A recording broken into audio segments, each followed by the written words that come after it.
The world is literally a stage with constant theatre going on, and the actors in the play are, to make a long story short, Freemasons. Whether you want to believe it or call this a conspiracy, this is the reality that you're living in. There's deep insight you can gain by understanding their symbols, which initiated people can recognise in everyday life, that tell you about how the modern world has been designed.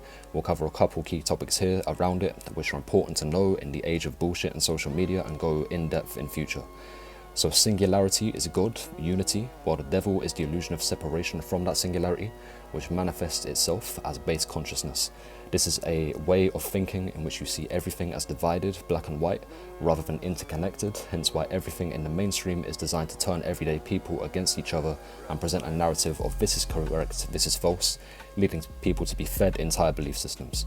Masons use the black and white chessboard to represent this, as well as other themes of duality, and in their first tracing board they show the initiate getting off the black and white floor to go onto the ladder, leading to the middle pillar of enlightenment.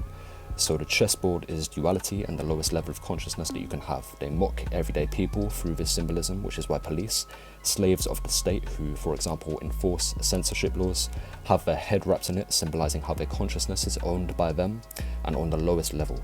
You'll also see it in endless music videos and put in film, TV, everywhere as basic homage, as well as the 2 or 3 pillars.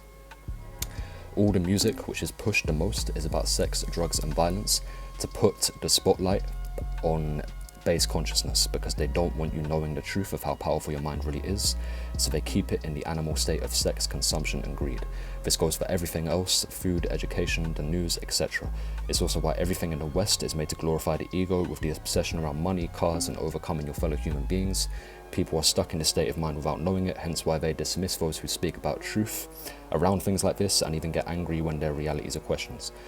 The world will fully explain itself to you through symbolism, and you need to know how to think symbolically, not literally, to understand it. When you think about this metaphor for base thinking, you can overcome it, as well as seeing it literally everywhere in your everyday life.